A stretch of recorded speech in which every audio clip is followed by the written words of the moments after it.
Hello, everyone, and welcome to another LudoNarraCon Fireside Chat presented by fellow traveler. I'm Rachel Watts, reviews editor for Rock Paper Shotgun, and today I'm joined by Deck 9 Games narrative director Felice Kuan. Hello, Felice. Hi, Rachel. So nice to see you. Yes, you too. How are you? How's it going? I'm well. We are deep in the thick of our next project. So yeah, exciting times. Very excited. So yeah, Felice, just to kick us off, can you just tell us a bit about yourself and your role at Deck 9? Let's get into it. Yeah. So Deck 9 is the only video game studio I have ever worked at. It is my first love. I come from a musical theater writing background. Yes. And I was brought on as a writer for Before the Storm, Life is Strange Before the Storm, and was a senior staff writer on Life is Strange True Colors. Mm-hmm. And I'm now a narrative director on our current project. And so my time has been Life is Strange all the way. Amazing. For 6 years now. Amazing. So we've got you to blame for all the emotions we feel. We felt during Life is Strange. My heart, Felice, I can't. That makes me happy. We do joke about our water coolers being filled with the tears of our fans. So that's incredible. Oh my god. So yeah, can you also tell us a bit about how you got to that point in your career? What journey did you go on to be able to write for video games? Can you tell us a bit about that? I think one of the really neat things about Deck 9 when they were putting together their initial team for Before the Storm was they purposely did look outside of video game writers for this project. Yeah. So my colleague John Zimmerman, who was the narrative director for Life is Strange True Colors, he came from a film writing background. And as I mentioned, I came from a theater background. And then Zach Garris, who was the game director of Life is Strange True Colors, he came from a TV background. Wow, the Trinity. Right. And then Mallory Littleton from a film background, Deandra Work from speculative fiction, and Ryan Clements from journalism. So we had a wide breadth, and I think that was very purposeful, because I think that Deck 9 was really trying to see what kind of what could pair with the facial fidelity that we do so well here. What kinds of writing that we, styles of writing that we may not have leaned on before might really come to life paired with that. So I had. And to be clear, we all come from these different backgrounds, but we all are gamers. We adore games. John Zimmerman had written for Choice of Games before. I think Zach had worked for Blizzard before. So we all kind of circled the gaming industry, I suppose, longingly, looking in. And then, my good friend Alex Wilson, who was a writer on Before the Storm, he had to go home to North Carolina, and so he just looked me up and said, "Hey, they're looking for folks to come on board. Are you interested?" And yeah, hell yes, I was. Yes! Absolutely, yes, very much. Yes, that's great. So I get your background is so interesting. How has studying musical theater informed your narrative writing process? How are those connected? Our producer Rebecca Passal, she was giving an interview about True Colors, and she was talking about those empathy novas. Not the little ones where Alex just sort of gets a bit of a feeling, but the ones where the whole environment is taken over. And she's also a musical theater fan and performer, and she said that those moments were kind of like the songs in a musical. And when she said that, I was like, oh my gosh, but of course they are, of course. Yes. Yeah. And I think that there's a kind of not embarrassed earnestness, completely non-self-conscious, open-hearted honesty with a lot of the work that I think we do at Deck 9 You know, we're not afraid to be emotional or, you know, like cringily open. Yes, and that's why we love you. Yeah, and I think that sort of that honesty is similar from a musical theater, not just theater, but specifically musical theater. You wear your heart on your sleeve, and it is all about emotional clarity. You know, finding ways to talk about how you're feeling without just saying I'm sad. Yes, yeah. Like I think if Life is Strange ever got a stage adaptation, I could not take it. Like I've wept enough during the game already. I feel like with musical theater, it's like so much more visceral as well. Yeah, I could not handle it. But I kind of want to see it. There's like a reason that the soundtrack is such a key part, right? Like when you're like music will just 0 to 60 put you right back in the emotional state. So yeah, I think you're absolutely right. Ooh, that sounds like a really painful that maybe shouldn't happen. That sounds really difficult. We put out the universe now. Yeah. It will come back round and then it will be you center stage. So yeah, like getting back to like the game a bit, what was it like for you coming into the team with like a series that had already like established itself? Like what was that like for you? Like how did you like the processes behind fitting your ideas within something that was already so established? Right. Well, so specifically with Before the Storm, I think that the team was very smart in selecting a time period that could open a window into Chloe's psychology without necessarily stepping on the main game. So that was nice. But I think, I don't know, I think like we definitely acknowledged the responsibility of doing well by the characters, but I feel like I don't know that I ever felt, or that any of us ever felt, nervous that we might get it wrong. I think because we knew that we were taking care. We knew that we loved the characters. Yeah. We knew that everything was coming from like a place of adoration. So I don't know. I think it was more of a pleasure than a difficult task. And also, I think when you step into the point of view of a different character, there is a leeway there, because the same events or the same people can be perceived with your own spin, because it's the point of view of this other person.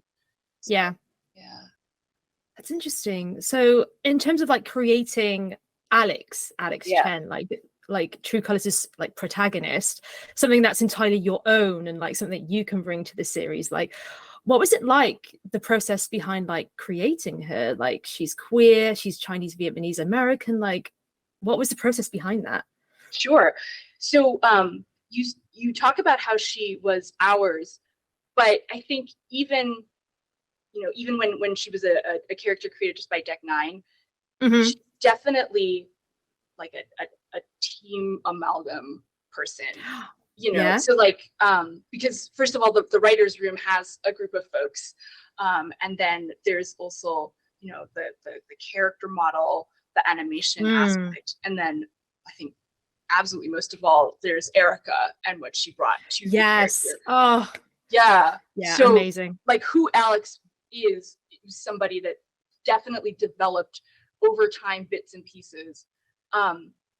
We knew that we wanted, so empathy was the very first starting point. So we definitely wanted a character who whose backstory would kind of offset the empathy in an interesting way. So her background from foster care, her background from being somebody who had to really closely monitor the feelings of her parents and her brother made sense. And then from there, what was, I think, probably the most difficult initially was getting the tone of somebody who is really buffeted by others' emotions to if you are going to play her, you want to know who she is as a person, and you want to know that she's suffering, but you also want the game to be a fun experience, and fun of course can mean like crying fun, but like but you want to have goals and hope for her. And so getting her voice took a few iterations. There were versions, there were versions where she was, I think, much more brittle, much angrier on the surface. Interesting, yeah. There were versions where she kind of was like clamping it all down with like a kind of jokey facade, a little bit more like Chloe. And I do think it wasn't until Erica came in that it really clicked that you could have a kind of sweet-natured, like more like more gentle outward face, and still show just how like strong and determined and full of, you know, justified anger. Yes. And I think it really was Erica. Yeah. Amazing. Actually, let's talk a little bit about that anger, because one of the things that I still love about True Colors is that moment that Alex has near the start of the game where she understandably gets very angry and lashes out. And seeing like a woman do that in a video game, like, it doesn't happen. You just don't see that kind of anger, and that's something that I really like related to. I loved seeing that. I loved seeing that was something that she eventually had to overcome, and it was an incredibly like raw and refreshing moment. So can we talk a bit about like about that? Like, I love it so much. I just like that you guys, yeah, she was so raw. Let's talk about it. That's really meaningful to hear, because I think that was explicitly important to us. I think, awesome, yeah. You know, with Charlotte also, and her moment later when she's, you know, quite furious. Yes. Yeah. When you played that, were you like, yeah, punch him, or were you like, oh no, Alex, are you okay?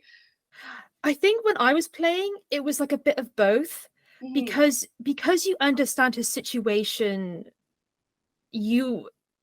I am angry. I'm angry for her, and like rightly so.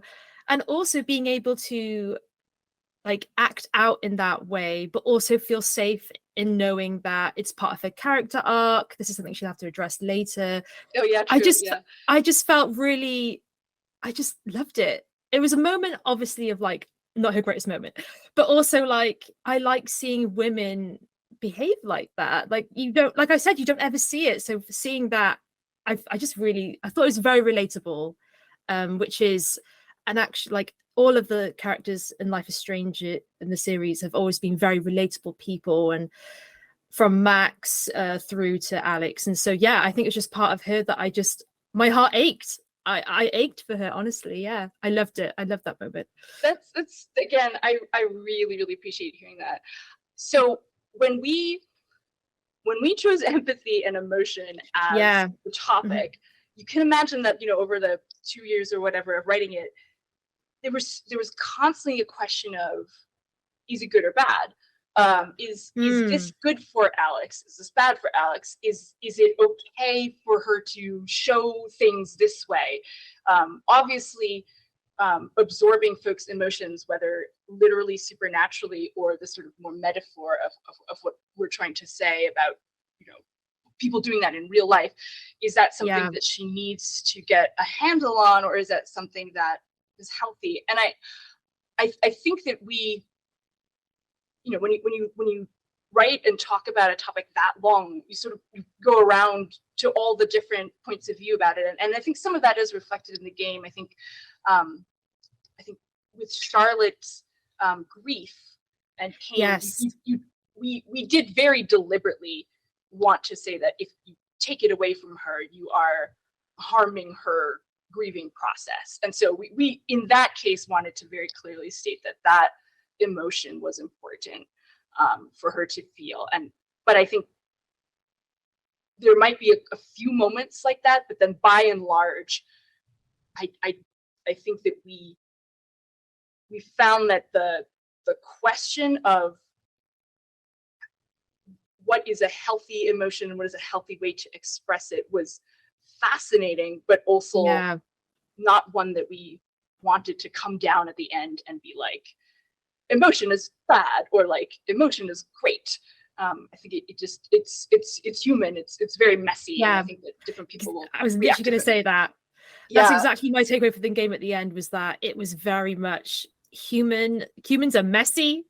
We are messy people, and that's okay. And I'm really happy that we did get to see like the spectrum of her emotions. Like, you guys didn't shy away from stuff that was, you know, maybe a bit more tricky to kind of grapple with. So yeah, let's talk a bit about how you guys, the process behind like that, visualizing that, like with the whole stuff. Like, how did you guys think of that? Because it's a really smart way of getting across something that is quite, like we've talked about it now, it can be quite messy, quite complicated. So yeah, let's have a chat about that. Sure. So I think it was, I don't recall whether it was, you know, explicitly stated at the beginning, but we have a wonderful narrative department, but we also have fantastic environment department, and the storytelling that we do is not just the dialogue, like, ever, right? So we knew that it would be ridiculous not to showcase the environmental storytelling that our team does so well. So it was definitely part of the initial talks of empathy power that some kind of environmental showcasing and like transformation should be a part of it. Then the main question was, I think John Zimmerman, the narrative director, was the one who really solidified the gameplay loop of the Nova and being able to walk around. It boiled down to more just the game design of it, that we found that receiving emotion just wasn't as fun or interesting as going out and taking and touching and exploring emotion. So once we sort of unbound ourselves from like, she has to like receive and hear, and you can like walk around, then that kind of simultaneously unbound the possibilities of the environment. Because like once you're interacting with the space, then why not have the space itself change when you interact with it? I mean, it's not real anyhow. So like anything can happen. And I think that the environment team then really enjoyed, like, I think with Eleanor's power moment, where we explore her memory loss, her Alzheimer's, you know, much of that was initially started by the narrative team, and then almost everything you see in the environment team came up in the clock faces disappearing, like, you know, words creepily backwards and such like that. It was really exciting to see what when you take an initial idea and you're like, hey, what could this look like? And then to see it expand across all the teams into something really, really tremendous. The LARP, the joy moment. Yes, you knew that was coming. That was to see so the good. team putting together the way that it looked, the bell sounds. It was like, it was a joy moment, like, in the studio. Like, it was so wonderful to see people putting together, you know, the Esther No did the VFX of, like, you know, the leaves, the musical notes. Like, it was so much fun. Yeah. Amazing. Yeah, we need to talk about the LARP, because I would love to talk about the LARP. Fun. Yeah. It's like on my list of questions. I was like, the LARP. We gotta talk about it. I would love to. Yeah. So let's just okay, how did the idea come about? Like, what was the talk behind it? Because it was such a fun, brilliant moment in the middle of what can quite be like a heavy game, and it just was just a lot of fun. So yeah, like, how did that come about? So in Before the Storm, we had the D&D bit. Yes. And I think to be honest, I think we did that for us. We want this. It would be fun, and Steph is so cool, and so is Mikey. And then it was really, really a fan favorite moment. People adored it, and so we were definitely thinking, hey, how can we capture something similar for this game, and it's almost becoming kind of like a Deck 9 thing, like, you know, game within a game, you know, Yes, a yeah. play within a game. What can we do that's similar? And so I am a LARPer, and I was actually really resistant. I wrote that section along with Jeremiah Worm, who was the designer on that. And so I initially, I will confess, was like, I was a snob about it. I was like, no, like LARP is too, I don't know. We're not gonna like put it. We're not gonna commercialize it. Like it's my precious hobby, whatever. But then Zach pitched the you know, the moment when it becomes real because of Ethan. Yes. And to me, that again, it's the non-self-conscious, right? Like, you know, LARP is dorky. I don't care. I adore it. But like, we love it. There's no shame. Like, it was clear that what we were going to be doing was showing the beauty and unabashed affection for this hobby, right? Like Steph was going to be all about it. Ethan was going to be all about it, and that it was going to be something that was so clearly loved and beneficial, and it really captured for me why I like LARPing. So so you know, as soon as I heard that pitch, like I was like, all right, no, I want to do, like, please, could I write that scene, please? Amazing. Yeah. I mean, like, because the other thing, I mean, you've written for D&D campaign books before, right? You did your adventure in Journeys to the Radiant Citadel, which I actually, I mean, I have Before the Storm to thank, like that. You know, I wasn't a player before then, and then we played a lot to write that section. Yeah, and you were converted, right? Exactly. So, which I'm sure Before the Storm converted a lot of people to D&D as well, for sure. I hope so. For sure, yeah. And maybe LARPing this. We don't have a massive LARP scene in the UK, which makes me very sad. I love D&D, so I'd love to do some LARPing. But yeah, like, can you tell us a bit about that? Just like how theatre has informed your narrative writing, has like writing for TTRPGs informed that as well? And in what ways? Yeah.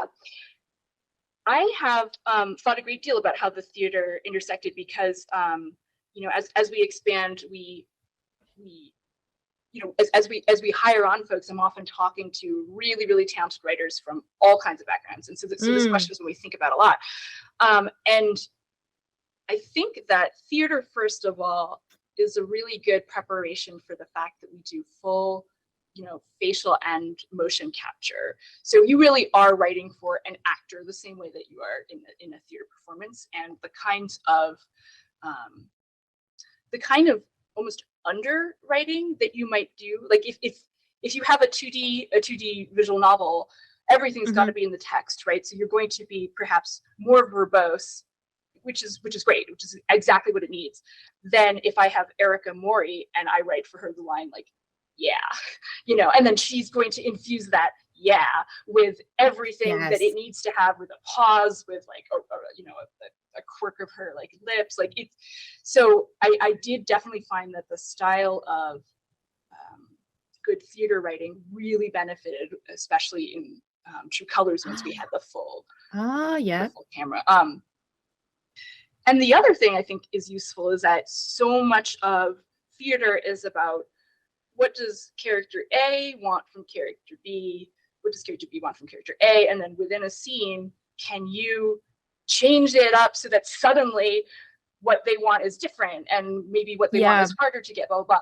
And that pairs really nicely, I think, with, in a game, you've got your objective. And you ideally would like your journey towards achieving that objective to be have interesting twists and developments. You'd like your objectives to change in ways that are surprising. So coming at almost any character relationship with, you know, even just saying, hi, how are you? How's the weather today? Has some subtext of like, what are you really trying to get here from this person? Are you trying to make a new friend so you feel better at, you know, in your new community, or you're trying to figure out what they're hiding, or you're trying to figure out like whether they like your brother or not? I think has been very helpful. Great. And then that comes back into the LARPing then, because LARPing is all about like its own kind of like acting and theater, and but obviously with like D&D elements with rules and all that come with it. I'm excited to see what other nerdiness is in the next project, because I think there's just a sincerity behind those moments, like with the D&D campaign and with the LARPing, that I think people just, even if you're not into that or have never heard of LARPing before, like I think a lot of people really warmed to it just because it was such a sweet moment. And yeah, I think just like the D&D bit in Before the Storm, for sure it was people's favorite moments from True Colors. Yeah, it is a nerdy company. Our next project is The Expanse, which I am not part of, yes. but John Zimmerman, who was the narrative director on True Colors, is the narrative director there. So it does have a very similar, like, it's space, but hard sci-fi, but there's heart there. It's got that amazing core.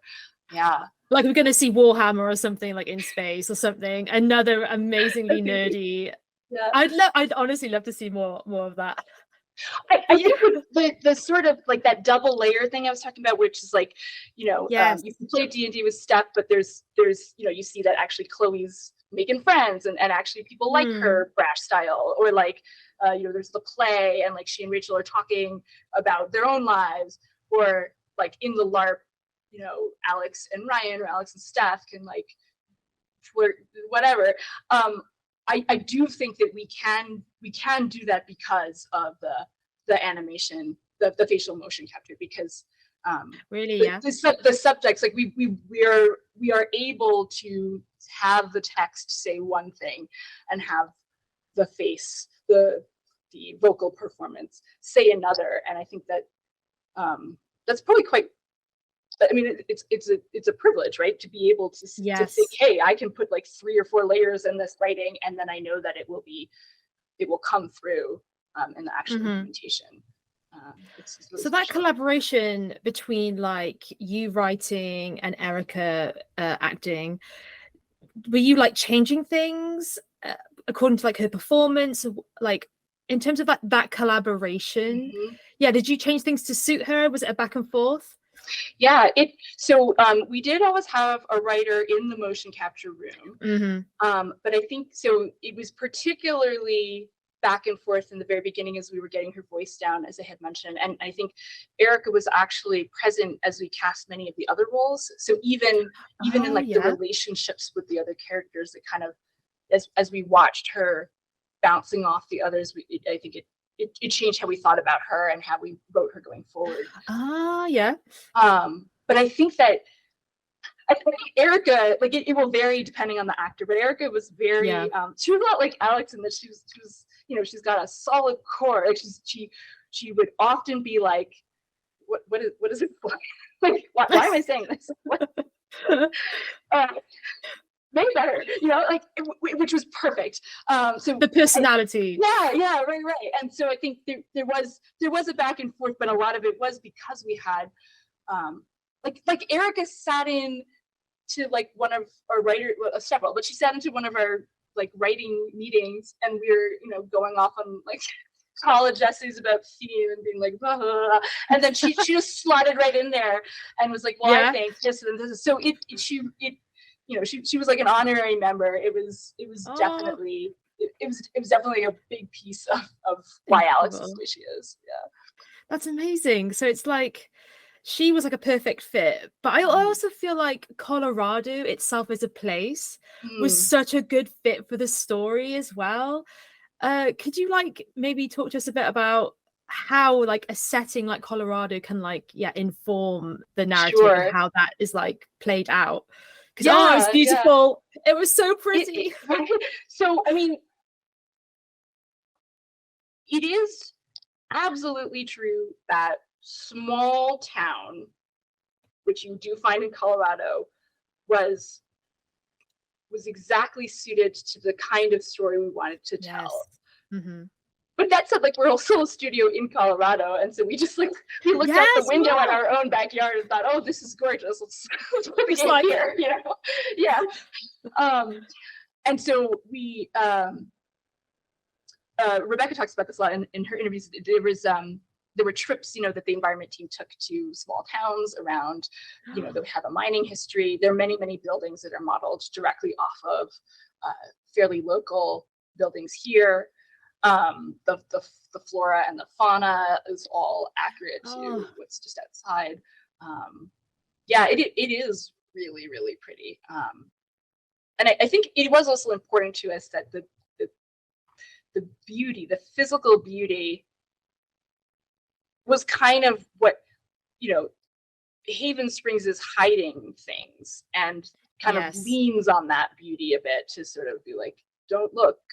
And so we did want to emphasize that fact, which is, goes with the emotions as well, right? What you're seeing on the surface isn't necessarily at all what's beneath. Yes. Yeah. It feels like such a realized place as well. And I think, the NPCs really help with that. Like, they just feel like they just fit in really well. And can we talk a bit about writing NPCs and like how you guys went about that to get that small town feel?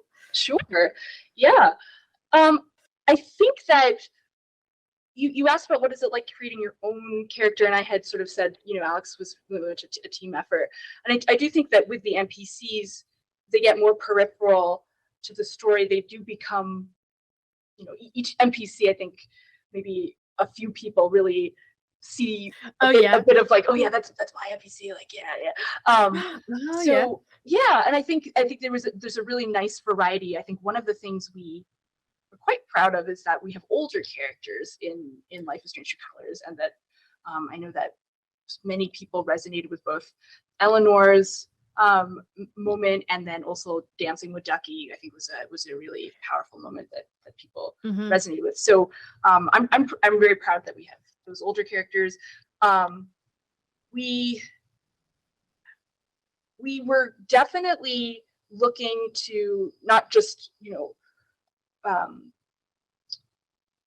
we wanted to take everybody's ages up a bit from the original game and Before the Storm, and so seeing folks at the cusp of like Gabe and Charlotte, and they're at the cusp of like maybe getting married and like raising a child together, and then Alex yourself is like, what do I do with my life now? That question was very interesting to us.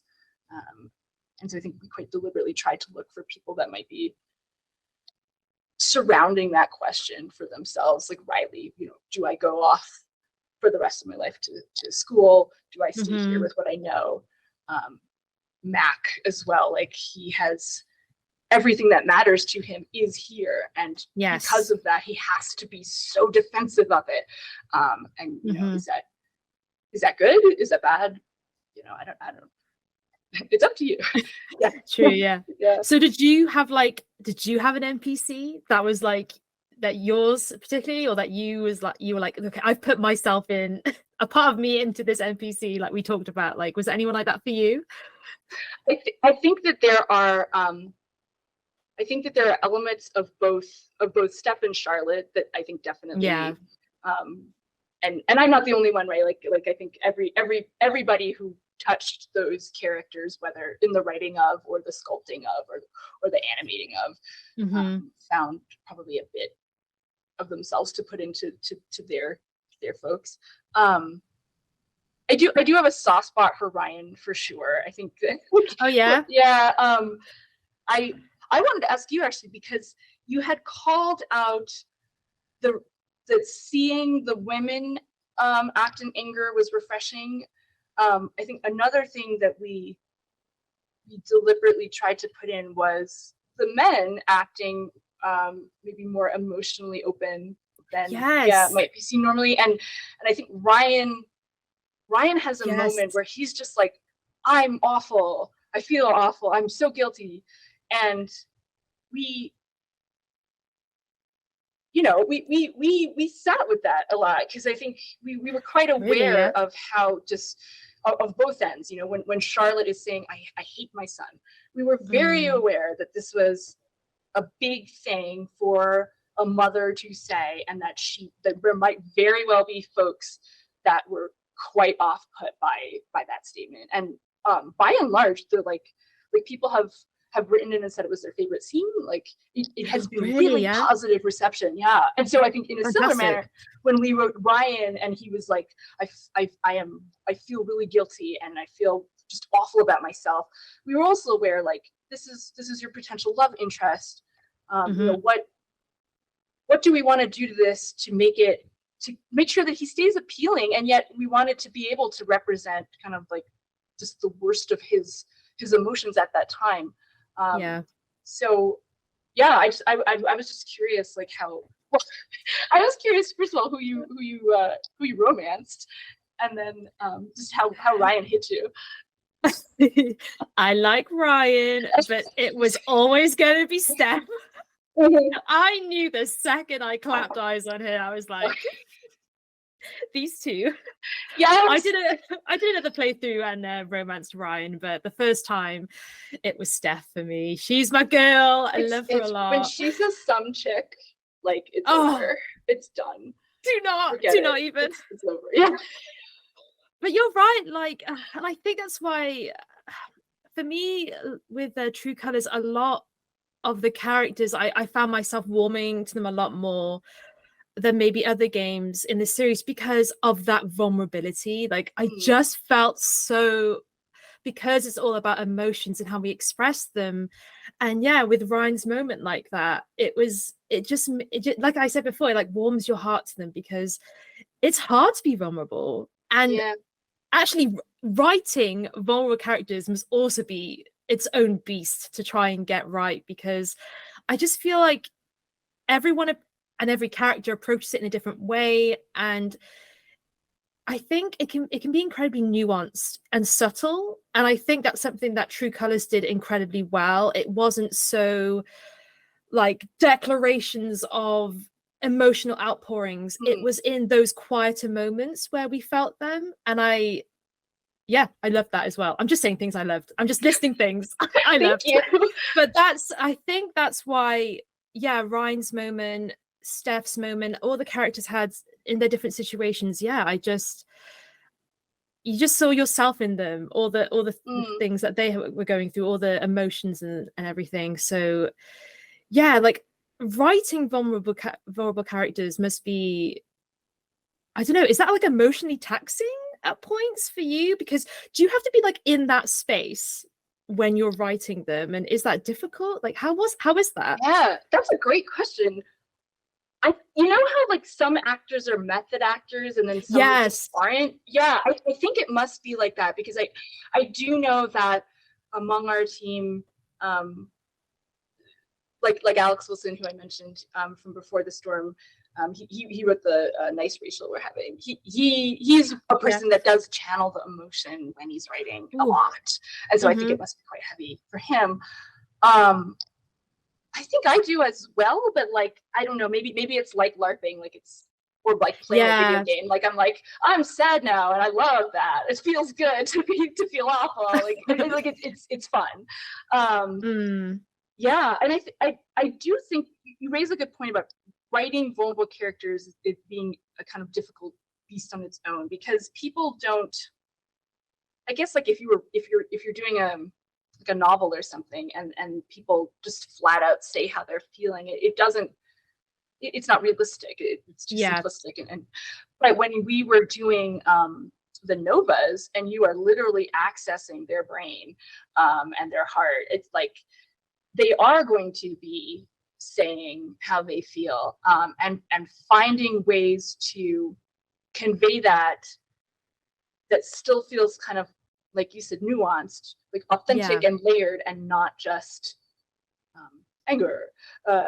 What was, I think, I mean, there's probably just, there's only a handful of things that you interact with for each one, but they all definitely took a disproportionate amount of time to really get right of what the person is thinking and feeling about this object.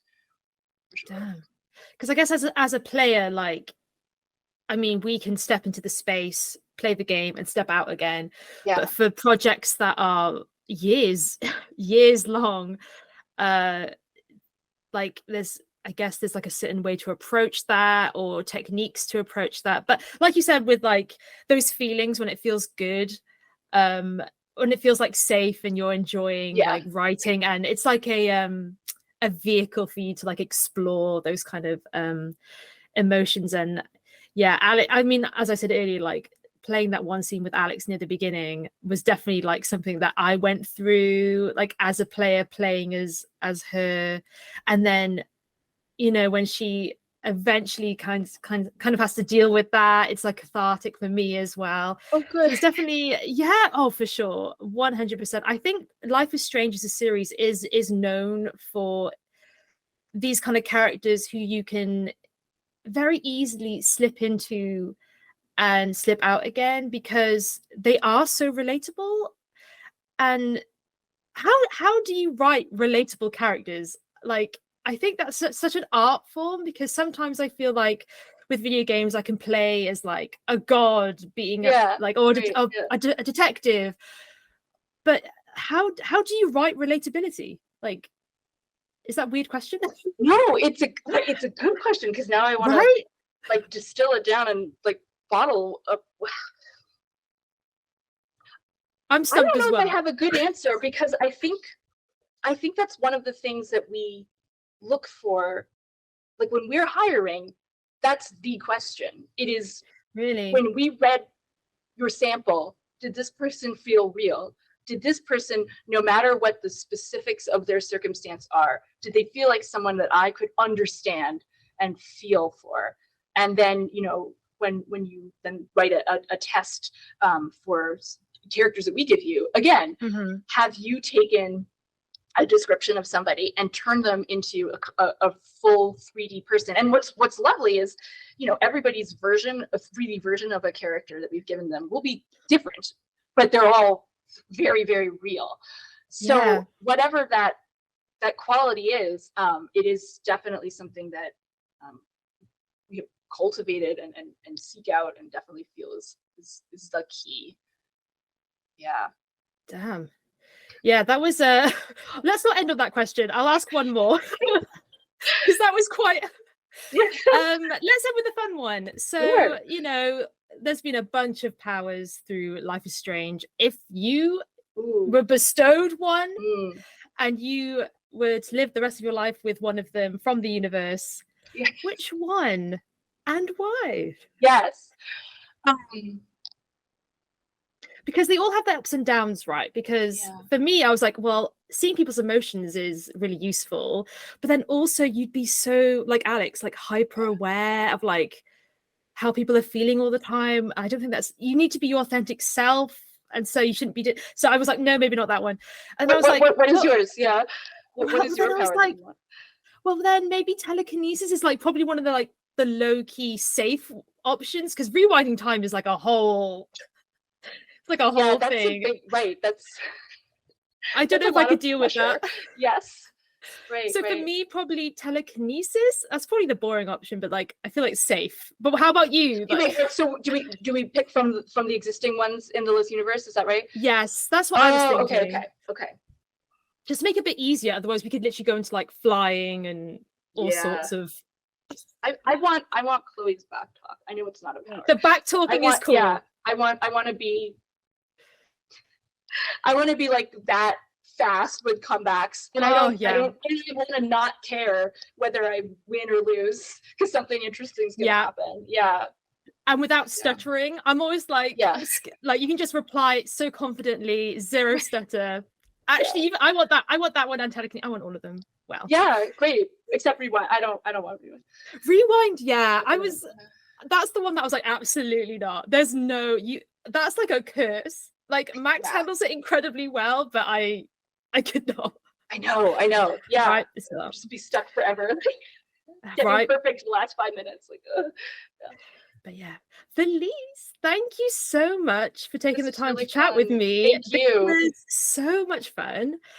And yeah, for everyone else watching, there's a bunch of other fireside chats going on, a bunch of panels. Definitely check them out for LudoNarraCon. I know I will. I will be watching all of them, or as much as I can. But yeah, thank you so much, Felice. Thank you. Great. Good luck with the next project. We're all excited for what you do next. Where can we find you? I'm on Twitter. It's just my name, Felice Kuan. And hopefully when the next game is out, you'll see me as well. Yay! And yeah, you can find me over at rockpapershotgun.com. Probably a good idea to get the website correct. Yeah, I'm Rachel Watts on Twitter, Rachel_Watts. I have a podcast called Indie Discovery where we highlight indie games because I love an indie game. And yeah, I think that's everything from us. So yeah, thanks for watching. Have a fun LudoNarraCon. Bye. Enjoy.